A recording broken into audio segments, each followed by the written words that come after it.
Isaiah. Isaiah was a prophet in Judah, the southern kingdom, around 740 BC. The people there were stuck between two superpowers, Assyria and Egypt. Think Red Dawn, Firefox, and Rocky IV all rolled into two big baddies. Now picture this. Judah is a tiny kid on the playground, and Assyria and Egypt are two huge bullies. Like the Gouch, they're both eyeing little Arnold for his lunch money. And instead of asking God for help, the Judah tried to play nice with the bullies. Isaiah was like, "Hey, stop that. You jabronis should be trusting God, not those guys." Then Isaiah has one of the biggest mic drops in history. He predicted the coming of the Messiah, aka Jesus, 700 years before it happened. That's like someone predicting smartphones back in the Middle Ages. Jeremiah.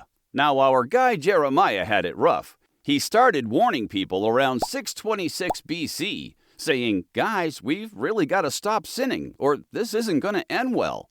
And guess what? No one listened, and Jeremiah had a front row seat to the total destruction of Jerusalem by the Babylonians. Imagine your town being taken over, buildings burning, people being dragged away like the movie A Quiet Place. That's pretty much what happened when they dissed old Jeremiah. But Jeremiah wasn't hating. He wasn't one of those "I told you so" guys. He just kicked back and wrote a book about how sad he was in a book of lamentations. It's kind of like the ultimate heartbreak mixtape without rewinding the cassette. But even in all that sadness, he still had hope that God would eventually make things right. Ezekiel.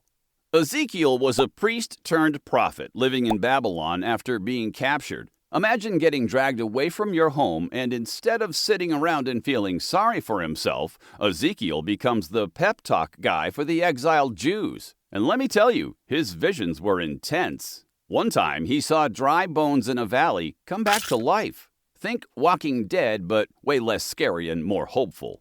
He told people, "Yeah, things look bad now, but God's going to bring you back to life, spiritually and as a nation." He also warned about Jerusalem being destroyed, and spoiler alert, they didn't listen, and it happened.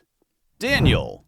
Daniel was another exile now living in Babylon, but unlike Ezekiel, he was more like Simeon coming to America, and Daniel worked in the palace. He went from captured kid to one of the king's top advisors, which is like getting promoted to CEO after being kidnapped. Daniel was the dream guy, literally. He interpreted the wildest dreams for kings, like one where a giant statue gets smashed by a rock. He had his own crazy visions too, full of mysterious beasts and future kingdoms. But where Daniel really gets the crowd roaring is in the lion's den. He got tossed in there for praying when he wasn't supposed to. But the lions were more like Puss in Boots that night.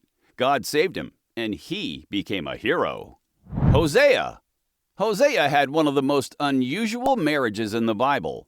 Think Pretty Woman, but with Julia Roberts keeping her day job after she got married. God told him to marry a woman who eventually cheated on him. A lot. Imagine your friend saying, "I'm going to marry someone who's going to break my heart repeatedly." And you're like, "Yup, she's the one?" Nothing short of Shakespeare, Hosea's marriage was a living example of how Israel kept cheating on God by worshiping other gods. Despite everything, Hosea stuck by his wife, just like God stuck by Israel. It's one of the Bible's biggest love-through-pain stories of all times. Joel.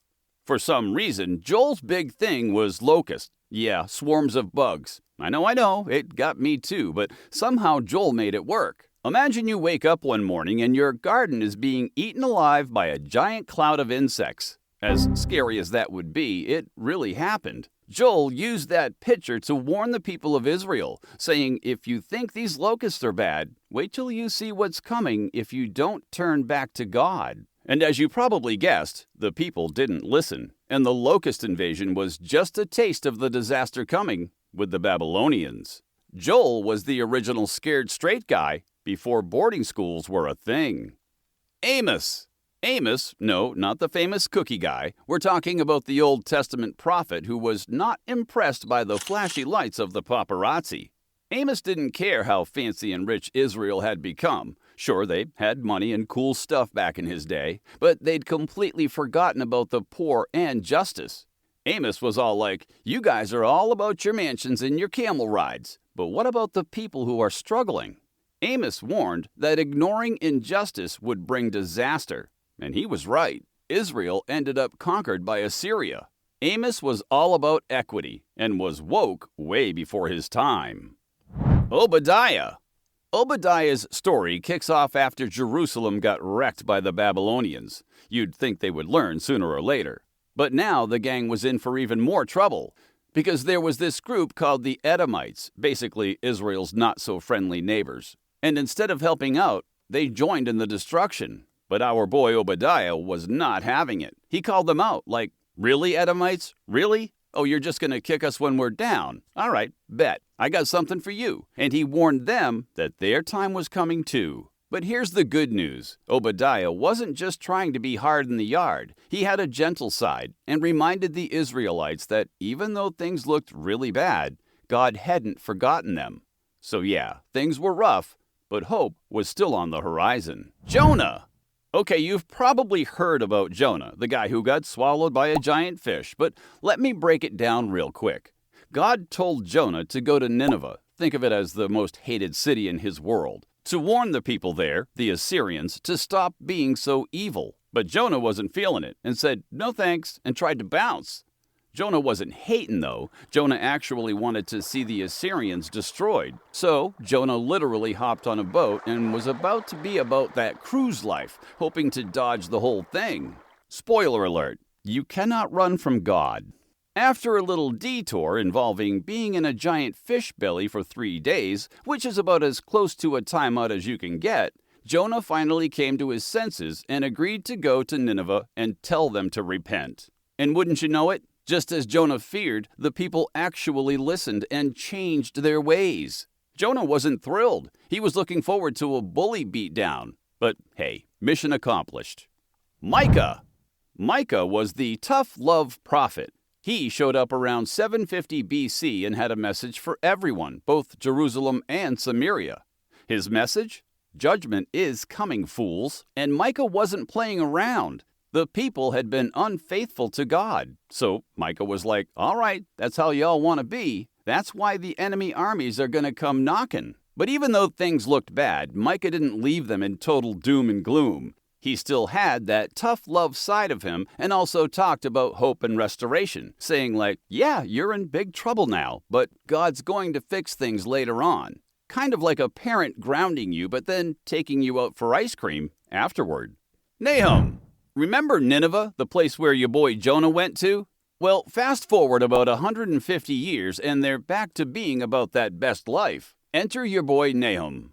He shows up with a similar mission to Jonah's, but this time it's different. The Ninevites had listened and repented back in Jonah's day, but now they'd messed up royally. They had backslid into their old habits, and this time they weren't getting a pass. Nahum wasn't there to convince them to change. This time his message was more like, yo, time's up.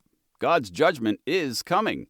And let's just say, things didn't end as nicely for the Nineveh this time around. Habakkuk.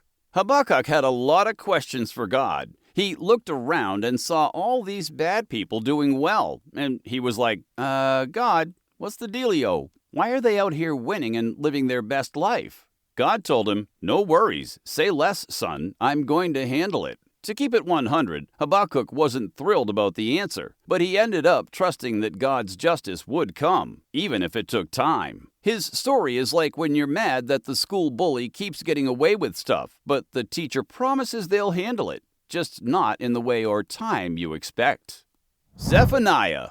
Zephaniah was the prophet in the palace. He served under the good King Josiah, living that good life. But even though the king was trying to turn things around, Zephaniah was still like, yeah, I see you, king, but Jerusalem is about to get destroyed up in here. He was pouring it on strong like some of the other prophets. He wasn't bringing the heat or threatening them with locusts or anything like that. It was more like the little engine that could, and he kept telling everyone, you guys need to repent now. But even with the bad news, because Jerusalem was really about to be taken down, Zephaniah gave a little light at the end of the tunnel. He promised that God would gather a remnant or a small group of faithful people and bring them back after the judgment. So it wasn't all bad news, especially if you were lucky enough to be in that small group of faithful people. Haggai. Haggai showed up at a really important time, around 500 BC, when the Jews had just started returning to Jerusalem after being exiled in Babylon. Picture the scene. The city is in ruins, and the temple, the main place to worship God, is completely destroyed. Then you got Haggai being like, I know we walked all the way here from Babylon, but what are you guys doing sitting down? Let's rebuild this temple right quick. Because Haggai knew that if you could get the temple up and running again, it would spark a spiritual revival. He was basically the coach, pushing everyone to get moving and reconnect with God. Zechariah. Now, Haggai wasn't alone. Zechariah was Haggai's teammate in the Let's Rebuild the Temple project. He encouraged the people of Jerusalem to stay focused and keep working on the temple, but he also had a bigger vision. Zechariah's message was full of hope, and he reminded everyone that rebuilding wasn't just about a building. It was the start of a long journey back to being faithful to God. He told them, stick with it, and things will turn around. Malachi. Last but not least, we've got Malachi, the final prophet before Jesus came. The people of Jerusalem were back from exile, but as you might have guessed, they were slacking again, forgetting all about God, and being lazy about their faith. Malachi was like, hey guys, come on, for crying out loud, you just got a second chance and you're already messing it up? Malachi's mission was to remind them to get serious about their relationship with God, because something big was coming. And guess what? It did, because he was talking about Jesus.